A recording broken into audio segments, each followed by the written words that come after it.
Well, Apple just made my favorite laptop ever even better, and to no one's surprise either, the MacBook Air is one of the, if not the most popular or best-selling laptop on the market right now, and for good reason. It has so many great qualities with regard to design, display, performance, form factor, slimness, battery life, and Apple just tacked on a few more updates and a $100 price decrease that make this even more of a hot commodity. And as you can see here, I have a sky blue unit a day or two early, so in this video, I'm excited to share my initial review with you. Okay, first up, we gotta address sky blue. Is it the most innovative change? No, but it's really nice. I think it's a much better color than space gray, which it's replacing. I was really excited when I first saw this. I was invited to New York for an Apple showcase. I didn't know this was gonna be there, but at 9 in the morning as I was waiting to get in, I checked apple.com, and sure enough, this beautiful, understated laptop was on full display. And yeah, I'm a huge fan of this color. I've been using a silver M2 model for the past 2 years or so, so I'm happy that I can opt for something with a little more flair that doesn't go far from that very subtle or elegant silver finish.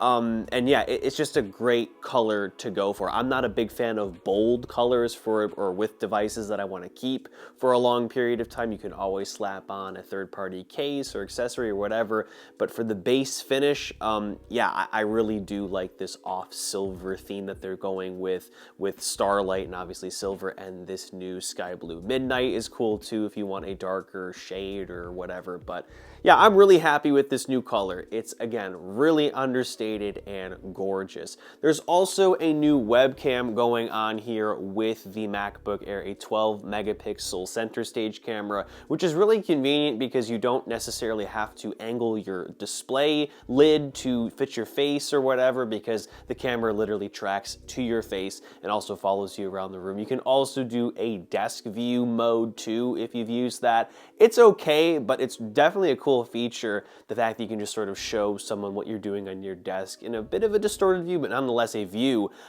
is really, really cool. So video calling is even better with this device here. And I do quite a bit of that with my laptops in general, you know, WebEx calls, Zoom calls, Teams, whatever, here and there. So this is an even more powerful tool for work and working from home. Next up, we're going to talk about the crazy power with the M4 chip. Shut up, Sonic, nobody cares. I mean, what can I say? You look at this new, powerful blue laptop, you can't help but think, gotta go fast. You know, Sonic and I have a lot in common. We're both spazzes. We both move way too fast for our own good, and we're constantly running our mouths. Okay, in all seriousness, the M4 chip is actually a big deal. The biggest deal with these new MacBook Airs. I mean, it's in the name, that makes sense. I would go as far to say that the M4 chip is the biggest deal Apple silicon-wise, at least for the Mac, since the launch of the M1 Macs. And it's like, duh, of course, you know, it's the 4th generation chip, it's gonna be better. I'm not saying this in the sort of, this is the best iPhone we've ever made kind of way, like, duh. I'm saying this more so in terms of magnitude. The M2 and M3 chips were more sort of incremental upgrades. The M2 chip refined CPU stuff. The M3 chip brought more graphical horsepower and ray tracing. The M4 chip brings really impressive single core gains, which give you better everyday performance for web surfing and maybe some light photo editing, maybe in Lightroom, other stuff. Whereas with multi-core tasks like video editing here, and maybe even some high-res photo editing, but more so like video editing and 3D rendering, which I saw Apple demo. I don't really know much about it, but they were showing it chugging along with polygons and whatever else. Very impressive stuff.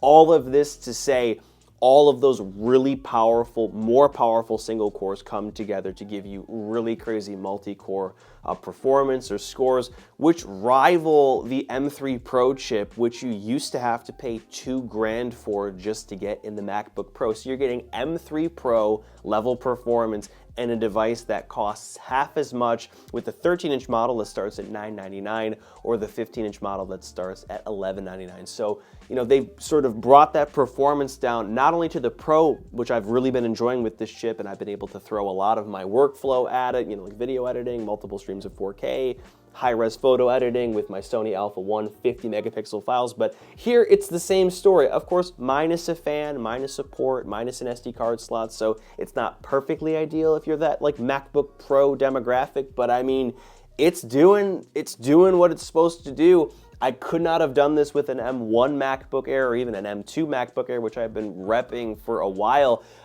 Yeah, what I'm getting at is you're getting MacBook Pro level performance in here, which is crazy and so good if you're somebody that wants this form factor and also doesn't want to pay a whole lot. So yeah, I'm really impressed with this. I'm able to play back, 4K footage, at full quality, no problem. I mean, this is a pretty simple composition. I wouldn't do crazy stuff with this. I wouldn't even do crazy stuff with the M4 MacBook Pro. I'd opt for an M4 Pro or an M4 Max if you're that in need of performance. But yeah, I mean, in terms of casual tasks and some, heavier stuff, here and there, at least half the time, this will do the trick. And for the price, the performance is just phenomenal. Also paired with, at a minimum, 16 gigs of RAM, which is required for a pretty smooth experience for casual stuff and, higher performing or more, CPU and GPU intensive stuff as well. And on top of this incredible M4 chip, not only do you get 16 gigabytes standard, but you can upgrade this to 24 and 32 gigabytes of memory, which I think is a big deal if you want to make this your one and only device. If that's the case, I'd get 2 terabytes too and spend a little extra money in this, but having extra RAM is a really great time. You cannot go wrong with an additional 16 gigs of memory, especially since, if you have a smaller 2 terabyte drive, you want to leave less of a need for swap memory, which basically dips into the SSD space to make up for a lack of RAM. So yeah, 32 gigabytes is awesome for not only creative work or gaming, but also just everyday stuff like having a bunch of Safari tabs open or a lot of apps open at once if you don't close stuff often. And in my case, I can run Photoshop and Final Cut and Safari and my Obsidian and other apps simultaneously, and I can go back and forth from them to them, whatever, which is fantastic. So again, you really have a lot of extra headroom, not only with the processor, but also memory. And if you don't want to spend extra money, you can rest assured that 16 gigs of RAM is there from the start for no extra cost. And again, at that $100 discount, which is phenomenal.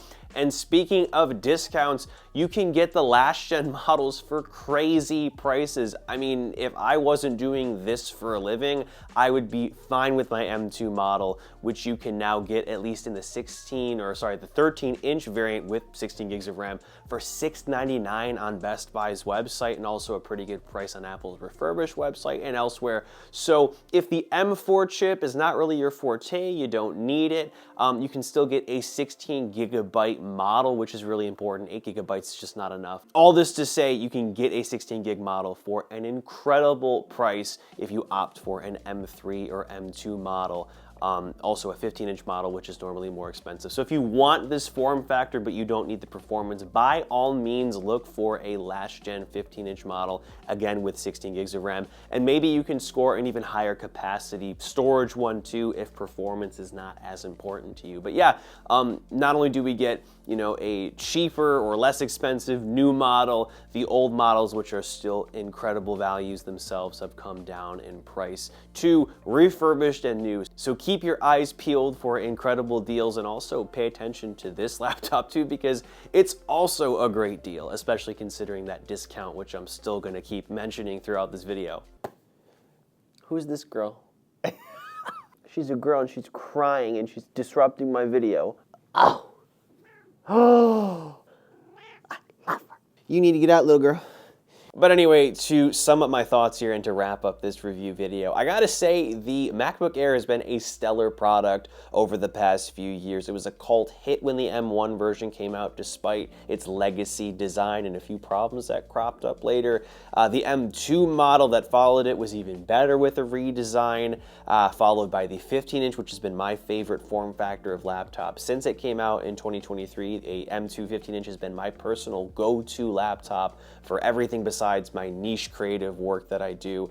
And that's the point that I'm getting at, really. The MacBook Air, even though it's been so great, it always lacked that pro level performance that I crave or need, and I still do, but if I wasn't doing this for a living, I could get away with this because of the M4 chip and because of the 16 gigabyte of RAM standard, and also because you can upgrade this to 32 gigs of RAM.